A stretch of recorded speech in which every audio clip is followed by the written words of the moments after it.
Good evening, ladies and gentlemen. Welcome to another exciting episode of the Paul Brown Show. This evening, returning, I have Mr. Marcus Massey, Gargantuan Entertainment. How you doing there, sir? And I'm blessed, man. Hey, thank you for coming back on the show. I definitely, you know that. We also have Ms. Dawn Freeman, Securus Foundation. How you doing, ma'am? I'm doing excellent. How are you? Cedric Dean, Safe Program. How you doing, sir? Outstanding. Thank you for having us. Marcus Massey. Tell us a little bit about what's going on. Well, today it's the GE takeover, man, and my friends, man. We all come together collectively to come in here and, give back to the community and let them know what we got going on. So right now, we just coming back after the, that first film and, the Creeping on the Come Up film we did. And I was blessed to be able to come here and do my first show. I left and went out all across the world and come back. Now we're gearing up a missing ingredient in the trilogy of the next book, so we're going to come back home with it and show some love, as well as, bringing in Cedric and bringing in Dawn and Tawana Brown and coming back to the city just to let the community know what we put together and what we're trying to do for the kids. Tell us about that thrill from that one first movie to where you're at right now. Oh, man. It's a blessing, man, how God been amazing and the blessings that he bestowed upon me, man, with the gift he gave me for writing. You know what I'm saying? When we first talked, I was in the beginning stage of, getting out here, pushing them books and actually getting into the movie stage. I cut my teeth with learning how to do film. Correct. We got a worldwide distribution with E1, went in Walmart, did good numbers.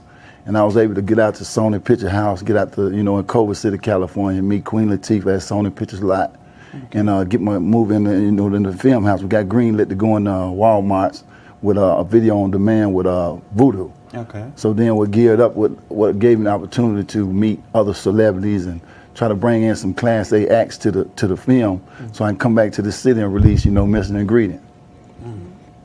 So what brought y'all together? Me and the team. Don, yes, sir. Oh, Cedric and the rest of your team. It was God, man. It was God design. I hadn't met Don Freeman. When Cedric was incarcerated at the time. Okay. Me and him was, corresponding, and he was telling me about what he was doing, and I was talking to Tawana Brown as well, because she was birthing Beauty After the Bars. And we just all got together. It was just like God was doing his gumbo. He was just working it. Okay. Because, none of us was around each other like that. So I was seeing Tawana in passing, and I was writing Cedric, and Cedric was telling me what he was doing. I was telling him what I was doing. I was talking to Tawana, and finally Cedric come home, and all of it was about the community and the kids. Okay. So Cedric come home and met Don Freeman, and the rest was history. So tell us, what do you like most about being in this partnership and what you're doing for not only the kids but the whole country? Oh, it making a difference. That's the biggest thing. It's always, two heads bigger than one. Correct. Three heads bigger than two. So when we all put our heads together, we're putting something together that's positive for the community. And that's the main thing I like about it, because we're making a difference, because, all the cities need change. Correct. We went from the struggle to change to prosperity, what I told you a long time ago. Now we're in the prosperity change, so we can come back and get change. Let's meet some of your other partners. Oh, definitely. Don Freeman. Yes, sir. Tell us a little bit about yourself. What's going on in Securus Foundation? Yeah, so first of all, I'm based in Dallas, Texas. And I think we got one. You do. Dallas, Texas. And I'm here in support of each one of these individuals, Tia Brown, Cedric Dean, and of course Marcus Massey. As it relates to those of us, all of us are justice involved or formerly incarcerated. And it's something that we're very passionate about. I birthed the Securus Foundation last year, so I incorporated June 5th of 2017, so just at a year and a half since we've been in existence. And the mission of the Securus Foundation is to connect justice agencies to their communities using technology and processes that provide a demonstrable reduction in recidivism. And all that essentially means is that, we want to look for ways to not only leverage technology, but also the human capital, which is each one of us, to make a difference in our communities, to help people who are returning from either being incarcerated or on some form of community supervision back to their families and back to their communities, well prepared to succeed as an individual or a successful citizen. Right. Don, what made you thought of Securus Foundation? Actually, I worked for a company, Securus Technologies, which is a technology provider not only in the criminal justice space or within correctional facilities, but they provide a plethora of other services that are public safety related as well as, government related, so not just focused on corrections. But having done that for 11 years, I have quite a bit of insight into how the industry works. But that, along with my own personal experiences with being justice involved and my family members being, incarcerated and formerly incarcerated, it really gave me the vision that, along with God, which was the key, but God put all those pieces together to really show me how the Securus Foundation could make a difference, and using what I thought were good and bad things in my own personal life and experiences to put it together to be able to make a difference for other people besides myself and my family. Why is justice reform so important to you? Because it's necessary. Far too long are people incarcerated for a $300 ticket, and somehow that turns into them either committing another crime that leads to them being incarcerated for a longer period of time, or they lose their life while they're incarcerated. That should not be acceptable. The other piece of it really is the lifelong sentence or curse that is placed on someone who has a felony. Correct. Once you've paid your crime, that paid your debt to society or your harm to society, that should be the end of it. And when you return home, your community should not place that scarlet letter F on your chest and then say that you are forever and always deemed to be a criminal. Therefore, you never get a chance to redeem yourself or establish your life not only as an individual, but for your family. And that's something that, because I believe in it, and for whatever level of influence or power that God has given to me, I want to use that platform to go out to the community and say we all need to come to the table and do more to support people who are returning to their communities and wanting to change their lives. Do you mainly just deal with just Dallas? I spent quite a bit of time traveling. Okay. And no matter what state I went in, whether it was North Dakota or Iowa or New York or California, North Carolina, Virginia, or Texas, we all have the same issues. It may be in a different climate. It may be slightly different in terms of the diversity. But at the end of the day, we all have the same problems. And so whatever is good for one, once you figure out what that magic mix is, whatever that structure is, you should be able to replicate that across the United States, and that is what we are going to do. And God willing, it'll be something that we could take international, but we're starting at home first. For a lot of our viewing audience that wants to know more information about you, how would they go about getting in contact with you? They can find us on our website, www.thesecurus, SECURUS foundation.org, and review our page, and we do have a contact us section where those emails come directly to myself and the team. Okay, great. Cedric Dean, how you doing, sir? I'm doing great, sir. Tell us a little bit about the SAVE program. Well, SAVE program was initially launched when I was in federal prison. Okay. I was sentenced to life plus 5 years at the age of 22. Judge said, you die and you come back to life, you still got 5 years to do. So around 2009, you had a lot of those kids that was coming from California, New York, correct, Chicago, that was gang banging and killing and whatnot. So we had, the wardens came to me and they said, man, we really need your help. We got these guys assaulting staff members, killing other people, returning citizens. And I came up with a character education model. Okay. And taught them the character they couldn't get from that mother that may have been on drugs to that father that may have been incarcerated. I know you talked about a book, Be More Careful by Shannon Holmes. Tell the audience about that book and what it meant to you. So, Shannon Holmes, he formerly incarcerated, Okay. and he started writing. Terry Woods gave him the opportunity to write the book, Be More Careful, while he was incarcerated. And that book sold over 400,000 copies. And for me, it was a light bulb moment. Okay. You know, how is it that we can allow others to support their kids off of our work, and we not be able to support ourselves and our families? Correct. So it was important to me to start writing books myself. And, you know, through the prayers and the faith of a mother that never gave up on me, that took her $2,000 check, income tax check, and invested in me, I was able to publish 20 books from federal prison. I know you said you received a life sentence. What was it that encouraged you to not give up? You know what I'm saying? Because when we hear life sentence, we thinking that's how you're going to spend the rest of your life. But now you're here. So, you know what I'm saying? Tell the audience a little bit about what made you want to continue doing what you're doing as far as even writing a book. Well, in that courtroom, my mother said, "Devil, you a liar." She rejected that from the beginning. And she told me that I better not ever believe that I was going to die in prison. And I also had Gary McFadden, who believed in me, was that beat cop when I was growing up that would always try to encourage me and talk to me, but I wouldn't listen to him. And he stayed in contact with me throughout my incarceration. Okay. And he was talking about some of the stuff that he was doing in the community as far as mentoring and whatnot. And I was doing some of the same stuff inside the prison. But once I got released, it was time to go to work. And at 10:29 at night, he was at my house.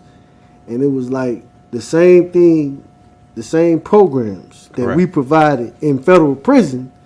It was the commitment to provide them in society. And that's right. what Gary McFadden did. And that's how my partnership with the Security Foundation formulated, because Don Freeman was that person who said, "Hold up, Cedric, they was paying you 12 cents an hour Correct. in federal prison.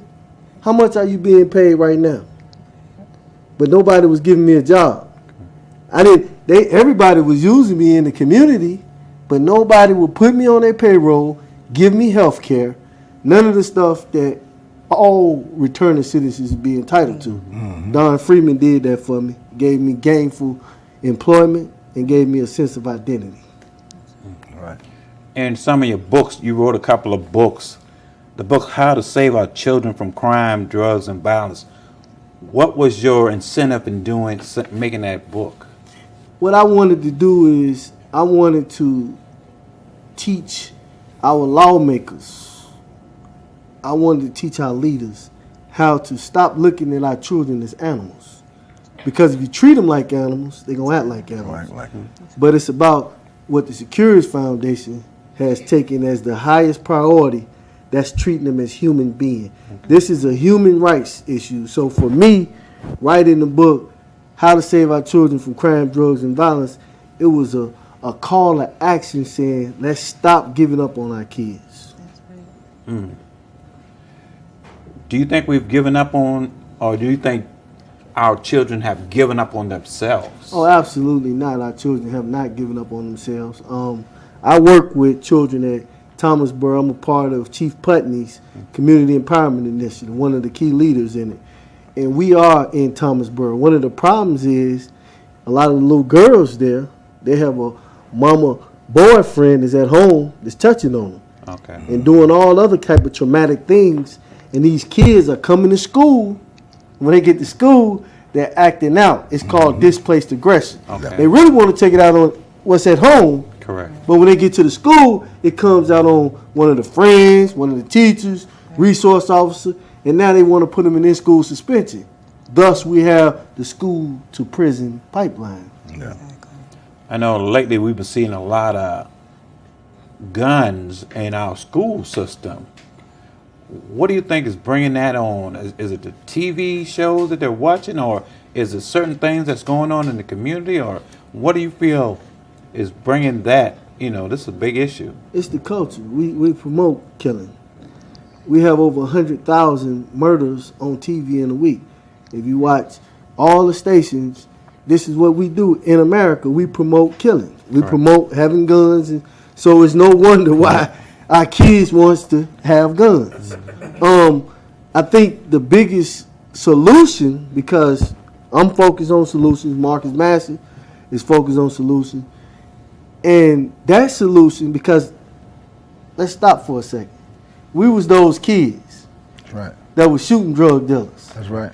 But now Marcus Massey is doing what? Shooting movies. Correct. See, I want people to understand. When you look back and you say, why is the sheriff? Why is the chief? Why are they working with these people right here? Because we are the ones who were the problem. Now we have committed ourselves to be the solution. So when you say, have these kids given up on themselves? We didn't give up on ourselves, and we were those kids that were shooting people. That's right. But look what we are doing today. And they can be doing the same thing. And that's what the Secures Foundation, that's what Charlene Henderson with In Demand is doing. That's right. Where she's teaching these young girls what beauty is and how to have respect for themselves. Correct. If someone wanted to get in contact with you, how would they go about doing that? CedricDean.com. All you have to do, just go on CedricDean.com. There's a contact us. And you go on my website, you'll be able to get directly with me. Or, my telephone number is 704-492-5509. No parent in the city of Charlotte or anywhere that has a problem with their children can ever have an excuse and say they don't have nobody. Because you got my number and you got me. You got Marcus Massey. Thank you. Ladies and gentlemen, we're going to take a break, and we'll be right back on the Paul Brown Show.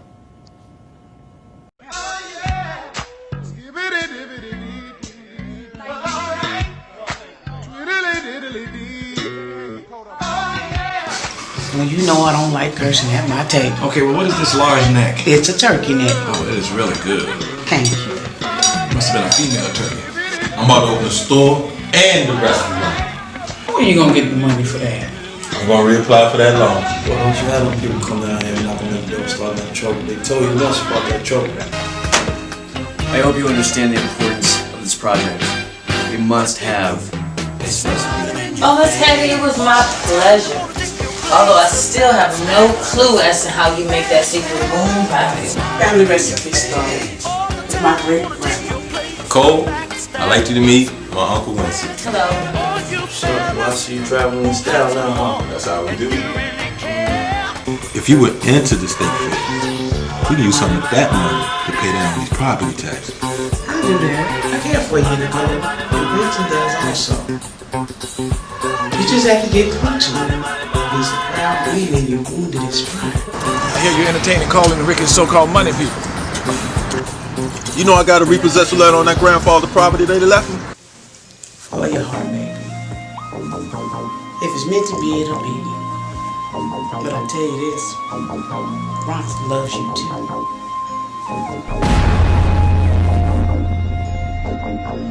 You abandoned me. Love don't live here anymore.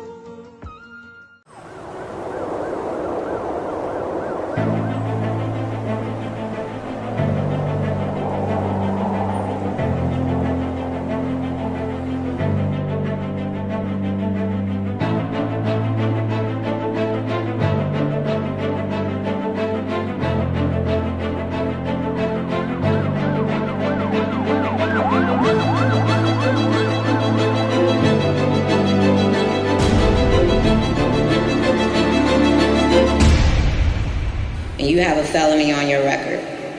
That's very real for the participants. And here it is, software that can add value and help them. Right, exactly. For me, the mission of the Secures Foundation is personal and business. it shouldn't be a lifelong sentence. People can change, and one 30-second incident that may occur in your life should not define you for the rest of your life, and that's something that I'm looking to change.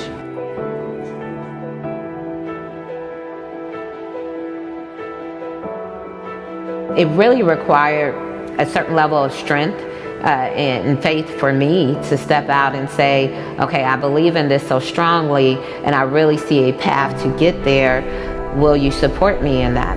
And their answer was yes. The mission of the Securus Foundation is to connect justice agencies to their communities using technologies and processes that provide a demonstrable reduction in recidivism. Reducing the empathy gap to me is, one, acknowledging that I'm a justice-involved woman, that I have, incarcerated and formerly incarcerated loved ones, and that I can empathize with individuals that I encounter on a daily basis in terms of the challenges that they face with their loved one being justice-involved.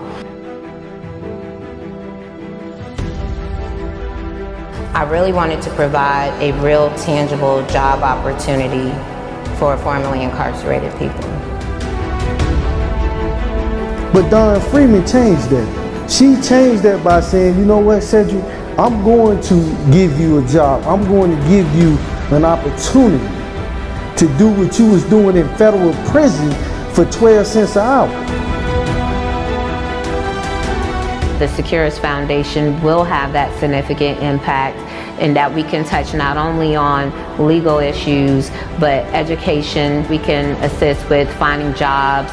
We can assist with finding housing, not only for returning citizens and their families, but also closing that gap and making, more scalable business plans for community partners and helping agencies.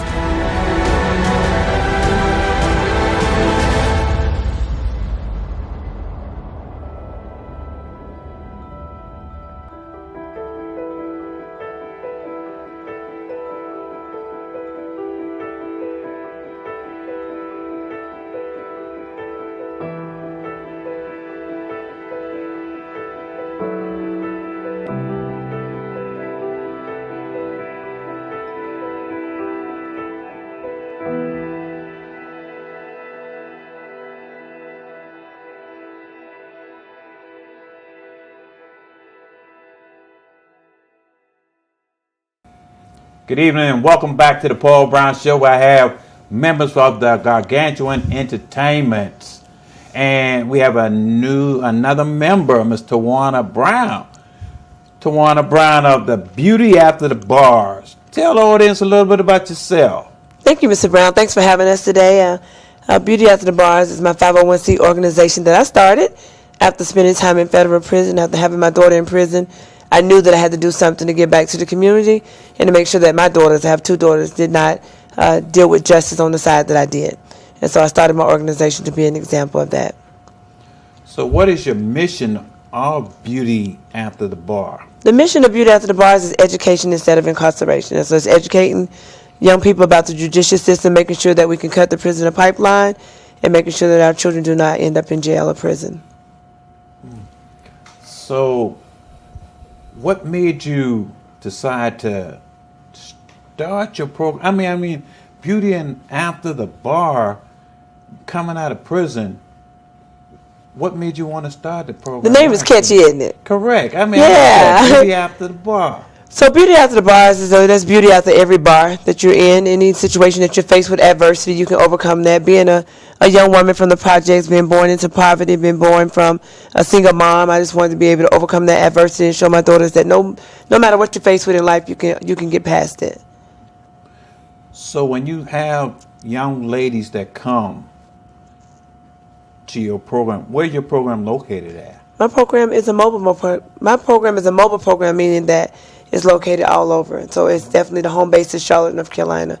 I do travel all over and I touch people on a national level. And that's what I want to continue to do, to reach out to the young people and let them know that the sky's the limit and there's no obstacle that they cannot get around. What made you describe that feeling of being in federal prison? Well, being in federal prison is a feeling that is definitely one that is very, very tragic. You can be in a situation where you feel isolated and alone.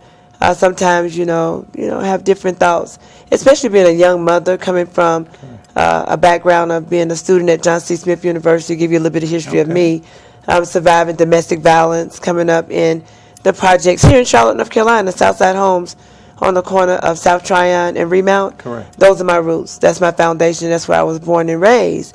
And so to be a young woman coming from an environment like that to where we are now and being able to reach back to the community is very prominent for me. To be bonded with Marcus Massey, who is giving us the GE Day, the movement today, and Cedric Dean of SAVE, and then Charlene Henderson, who's behind the scenes with In Demand, and then Don of Security's Foundation, just to be able to collaborate with these organizations to show that no matter what you've done in your past, no matter what encounter you've had with justice, you still can be a productive leader in your community like we all are. Describe that feeling of being with these individuals, having this, this team. Well, it's a good feeling. I'm inspired by Marcus' book. I'm holding this book. I know people want to know why I'm holding this book. It's Creeping on the Come Up, and Marcus wrote this book. It's a fiction book, but there's definitely some truth in this book about how you live on the streets in Charlotte and the lifestyle that we was accustomed to and the lifestyle that we was around. So I'm very inspired by this book. I read it a long time ago, but I think I'm going to read the book again. It's a revelation of where we've come from. It's, the foundation of what God has done for all of us in our life. And just to be connected with these individuals who you get a label placed on you, and people say you're an ex-felon or you're a convicted felon. So we want to change the narrative and how people look at us and how people view us, that we're people that are involved with justice. We did our past, and our past does not define our future. So we move together in a global movement where we're having an impact on the world. If you just give us a place to stand and we can change the world. So, we're involved with politicians, we're involved with leaders in the community, and then there's a question mark. And people ask, are we worthy to hang with certain people? We're definitely worthy to hang with certain people. We're humans. That's right. And so we've made mistakes, and so we're on the path to being productive leaders, making change in the community. Cedric has only been home for a year, and he's done more in a year than what some people have done in a lifetime. And to speak of Marcus' accolades and the things that he's done, Marcus has started his own movie company for a young black man born and raised in the projects, coming from the streets and the struggle, and doing the things that he's done. I think that's a command in itself. So to say, are we worthy to hang with anybody, the question would be, are they worthy to hang with us? That's right. What advice would you give the young ladies who've been through that, incarceration, and they're just coming out? Well, we try to be preventive. So, our measure is to intercept. We want to interject before that happens. But if they do happen, Cedric has a SAVE project and a SAVE program. Mm-hmm. Charlene works with the women that's in demand. The Security's Foundation, along with Gargantuan Entertainment, and myself, Beauty After the Bars, we have programs. Cedric has written Rise. I have Believe Academic Success Belongs to You. There's a lot of programs that we have for these children, so no one should be failed, no child left behind. We truly want to set our mark and let the parents know that we're available. So again, as to piggyback off what Cedric said, if you don't want any help, it's because you don't want it. We're extending the help out to us. So there's our websites, there's ways you can reach us. So to tell the young ladies, we don't want them to be involved with justice. That's the number one thing. We don't want them to take that path.